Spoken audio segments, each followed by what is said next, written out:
Hello friends, welcome back. स्वागत है आपका आर्ट एंड कल्चर या हमारे यूनिक जो कल्चरल प्रैक्टिसेस हैं उसके एक बड़े इंटरेस्टिंग एस्पेक्ट इवेंट पे। आज हम बात करेंगे अमरनाथ यात्रा की।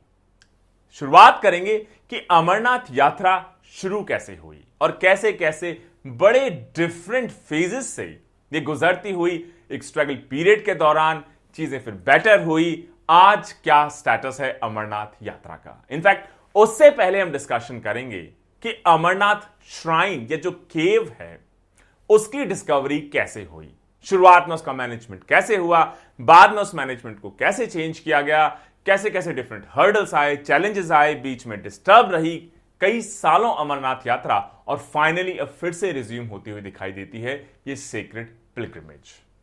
किसी भी लेक्चर वीडियो के रिसोर्सेज के लिए दोस्तों डिस्क्रिप्शन सेक्शन, पहला link English, second link Hindi और टेलीग्राम चैनल पर। सबसे पहले ये टॉपिक न्यूज में क्यों बना रहा? कोविड-19 की वजह से 2 साल तक सस्पेंड रही अमरनाथ यात्रा या अमरनाथ पिलग्रिमेज। अब फाइनली इसको जून 30 इस साल से फिर से शुरू किया जा रहा है और 43 डेज तक जारी रहेगी अमरनाथ यात्रा इस साल इन द ईयर 2022।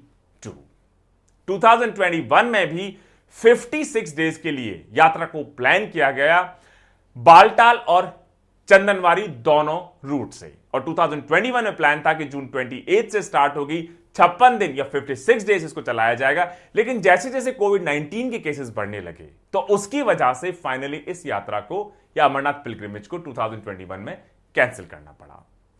हर साल होती है यात्रा और इस यात्रा के थ्रू जो केव श्राइन है लॉर्ड शिवा की, जो कि हिमालयाज में सिचुएटेड है और कंट्री के देश के सबसे सेक्रेड रिवर पिलग्रिमेजेस में मानी जाती है, सिचुएटेड है।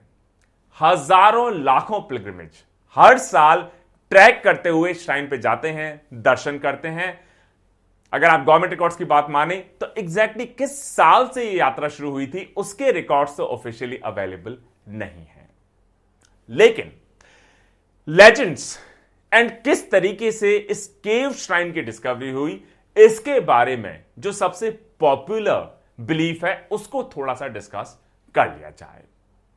लेजेंड्स के हिसाब से यह कहा जाता है कि लॉर्ड शिवा ने डिसाइड किया कि जब वो देवी पार्वती को अपने इस सीक्रेट के बारे में बताएंगे कि मैं इमॉर्टल हूं, मैं अमर हूं, अपनी अमर कथा सुनाने के लिए लॉर्ड शिवा ने चूज किया अमरनाथ केव को, जो कि हिमालयाज में बहुत डीप है और किस यूनियन टेरिटरी या स्टेट में लोकेटेड है? साउथ कश्मीर में। जो अमरनाथ केव है यह रफली 3888 मीटर्स सी लेवल से ऊपर लोकेटेड है और इसको आप किसी भी व्हीकल से नहीं पहुंच सकते, सिर्फ आप पैदल बाय फुट या पोनी पे राइड करके आप पहुंच सकते हैं। 2 रास्ते आप ले सकते हैं, या तो आप जा सकते हैं पहलगांव से, वहां से आपको 46 किलोमीटर ट्रैवल करना पड़ेगा, या आप चाहें तो बालटाल से आप जा सकते हैं। बड़ा ही स्टीप है, डिफिकल्ट माउंटेन ट्रेल है, लेकिन डिस्टेंस सिर्फ 16 किलोमीटर का ही है। और अगर आप पुरानी किंवदंतियां या वहां की जो लोकल मैं कहूंगा लोर है उसकी बात माने तो जो अमरनाथ केव है इसको किसने डिस्कवर किया होगा? यह बहुत इंटरेस्टिंग पार्ट है इसका। अमरनाथ केव को डिस्कवर किया एक मुस्लिम शेपर्ड ने। मुस्लिम शेपर्ड मतलब कि जो भेड़ वगैरह वहां पर चरा रहे होंगे, जिनका नाम रहा बूटा मलिक 1850 में। और बूटा मलिक उस वक्त माउंटेन्स में अपने जानवरों के झुंड के साथ जब उनको चरा रहे थे तो उनको एक सूफी सेंट वहां पर मिले और उन सूफी सेंट ने उनको एक बैग दिया और उन्होंने कहा कि इसमें कोयला भरा हुआ है। उसके बाद बूटा मलिक अपने एनिमल्स को चरा के वहां से नीचे आए, अपने घर पहुंच गए, उन्होंने उस बैग को खोला एंड यू बी सरप्राइज, उसमें कोयला नहीं वो पूरा गोल्ड या सोने से भरा हुआ उनको मिला। तो बूटा मलिक बहुत खुश हुए, उनको लगा कि मैं एक बार वापस जाता हूं वहां पर और जिन सूफी सेंट ने मुझे इतना बड़ा गिफ्ट दिया उनको मैं धन्यवाद बोल के आता हूं, एक सेंस ऑफ ग्रेटिट्यूड एक्सप्रेस करके आता हूं। लेकिन जब वो वहां पर पहुंचे माउंटेन्स में फिर से तो उनको वहां पर वो सेंट नहीं मिले और सेंट के बजाय उस जगह पर उनको ये केव मिली और उस केव के अंदर जो फेमस आइस का लिंगम है जिसको सभी दर्शन करने के लिए जाते हैं, लॉर्ड शिवा जिनको माना जाता है, वो वहां पर उनको लोकेटेड मिले। जो आइस लिंगम है या बर्फ से बना जो लिंगम है, इसी को कहा जाता है कि यही रिप्रेजेंट करते हैं भगवान शिव को। और अगर इसको आप ज्योग्राफी स्टैंड पॉइंट से सोचें या इसको आप मिरेकल पॉइंट से सोचें, तो ऊपर से जो पानी धीरे धीरे ट्रिकल होता है या बूंद बूंद गिरता है केव की रूफ से, छत से, तो ये जब पानी नीचे आना शुरू हो जाता है, आते आते ये पानी फ्रीज हो जाता है, बर्फ बन जाता है, जम जाता है, और उसके बाद एक बड़ा स्मूथ आइस का स्टैलेग्माइट बन जाता है। लॉर्ड शिवा से रिलेटेड जो आइस लिंगम है, ये मई के महीने में अपनी फुल शेप गेन कर लेते हैं और उसके बाद फिर ये मेल्ट होना शुरू हो जाते हैं।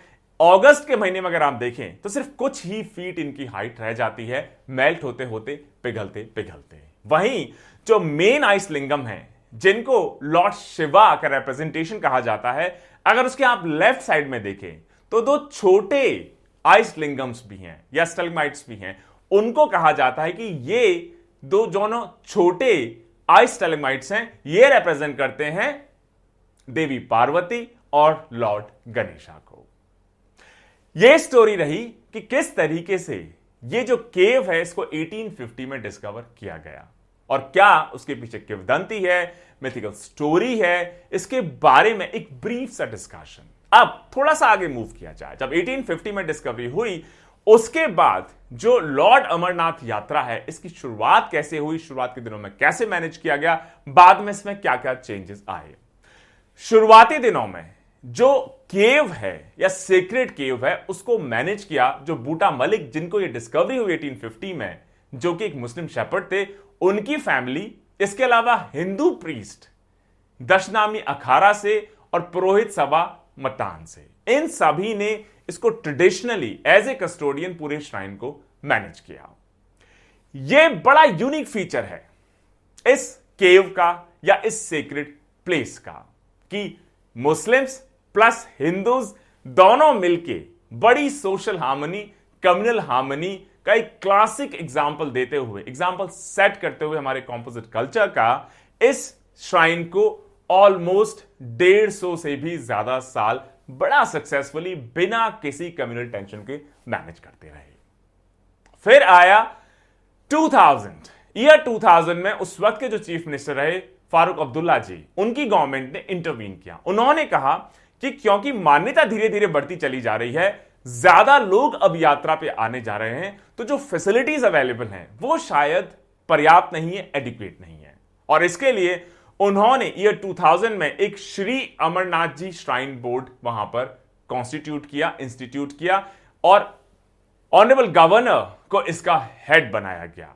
और जैसे ही ये Shri Amarnath ji shrine board existence में आया, तो जो ट्रेडिशनल कस्टोडियंस थे, बूटा मलिक की फैमिली, हिंदू प्रीस्ट दशनामी अखाड़ा और पुरोहित सभा मटान से, उनको अब इसके कस्टोडियन से या मैनेजमेंट से हटा दिया गया।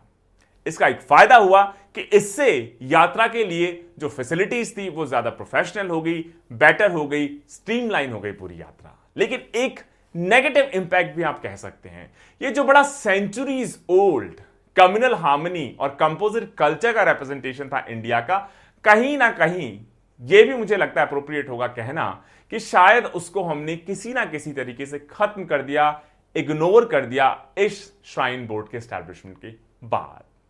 और अगर आप पुरोहित सभा मटान की बात माने तो उनके हिसाब से जब इस पिलग्रिमेज या यात्रा की शुरुआत हुई, तो इस शुरुआती दिनों में सिर्फ 15 दिन से 1 महीने का ही पिलग्रिमेज हुआ करता था। लेकिन फिर 2005 में श्री अमरनाथ जी श्राइन बोर्ड ने डिसाइड किया कि क्यों ना सिर्फ 15 दिन 1 महीने के बजाय इस पिलग्रिमेज को अब रफली 2 महीने तक एक्सटेंड किया जाए। चीजें बड़ी स्मूथली चलती रही। लेकिन 1993 वो आप पहला साल कह सकते हैं जब अमरनाथ यात्रा ने अपना पहला मेजर सिक्योरिटी थ्रेट फेस किया। और 1993 में जो पाकिस्तान बेस्ड हरकत उल अंसार टेररिस्ट ऑर्गेनाइजेशन है, उन्होंने अनाउंस किया कि इस यात्रा को पूरी तरह अब बैन किया जाएगा।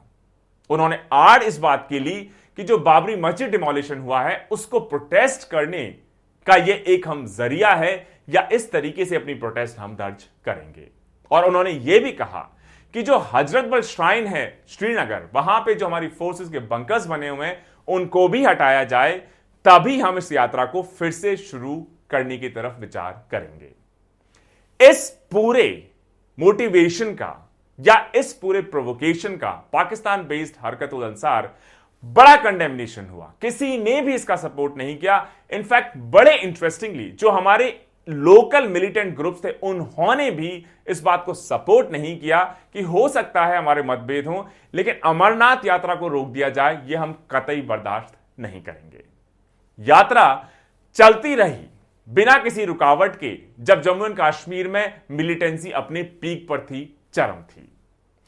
2000 में पहली बार हुआ कि अमरनाथ यात्रीज को मिलिटेंट्स ने डायरेक्टली टारगेट किया और 2000 में ही 25 लोग, जिसमें 17 पिलग्रिम्स थे, बाकी सिक्योरिटी फोर्सेस थी, पहलगाम बेस कैंप पे अटैक में उनकी मौत हो गई, मारे गए। 2000 के बाद अगले 2 साल में कई यात्रीज को इन टेररिस्ट अटैक को फेस करना पड़ा, जिसमें कई की डेथ भी हुई, छोटे अटैक्स भी हुए, बड़े अटैक्स भी हुए। लेकिन फॉर्चुनेटली ईयर 2002 के बाद कोई मेजर इंसिडेंट नहीं देखा गया। इनफैक्ट 2008 में एक बहुत बड़ा प्रोटेस्ट हुआ इस बात को लेके, जब बहुत सारी जो जमीन थी, खासतौर से गवर्नमेंट लैंड थी, उसको ट्रांसफर किया गया अमरनाथ श्राइन बोर्ड को। तो बहुत लोगों ने इसको अपोज किया, लेकिन उस पूरे एजिटेशन के दौरान भी यात्रा प्रोफेशनल तरीके से, शांत तरीके से, पीसफुल तरीके से अनहिंडर्ड चलती रही। एक्सपर्ट्स का यह भी कहना है कि जब पीक मिलिटेंसी रही और वैली और जम्मू की जो हिंदी मेजॉरिटी रही वो भी कम्युनल लाइंस पे जब बहुत शार्पली डिवाइड हो गई, तो भी मोहल्ला कमिटीज, लंगर्स हैं यात्रीज के लिए, उनके लिए फैसिलिटीज हैं, चाहे वो श्रीनगर हो या गंडोल डिस्ट्रिक्ट हो, वहां ऑर्गेनाइज करते रहे। मतलब इन कम्युनल डिवाइड या कम्युनल टेंशन से मिलिटेंट टेंशन का इंपैक्ट नहीं देखा गया अमरनाथ यात्रा पे। और जब 2010 और 2016 की गर्मियों में आपको याद होगा स्टोन पेल्टिंग के इंसिडेंट्स, अपराइजिंग्स के इंसिडेंट्स, एजिटेशन के इंसिडेंट्स, तब भी अमरनाथ यात्रा पे कोई नेगेटिव इंपैक्ट नहीं देखा गया। फिर आया जुलाई 2017, जब एक पिलग्रिमेज की बस पे एक मेजर टेररिस्ट अटैक हुआ, जिसमें 7 से भी ज्यादा जो पिलग्रिम्स थी उनकी डेथ हो गई, उनकी लाइफ चली गई।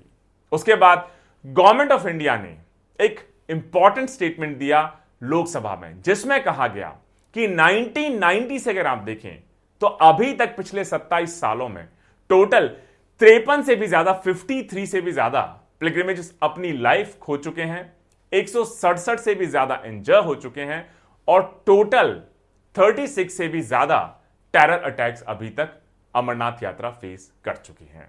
तो दोस्तों एक बड़ा छोटा सा मैं कहूंगा स्निपेट इसको आप समझ लीजिए अमरनाथ यात्रा पे, कि कैसे केव डिस्कवर हुई, कैसे कॉम्पोजिट कल्चर कम्युनल हार्मनी का क्लासिक एग्जाम्पल रहा ऑलमोस्ट 150 ईयर्स तक। और मैं कहूंगा सिर्फ 150 ईयर्स ही क्यों, आज की डेट में भी, उसके बाद भी कितने सारे कम्युनल फ्लेयरअप्स हुए, एजिटेशंस हुए, मिलिटेंट अटैक्स हुए, फिर भी जम्मू एंड कश्मीर वैली सभी लोग हमेशा से अमरनाथ यात्रा पीसफुली चलती रहे, प्रोफेशनली चलती रहे, लोग आए, दर्शन करें, इसके फेवर में ही दिखाई देते रहे। यही है इंडिया। जय हिंद, जय भारत।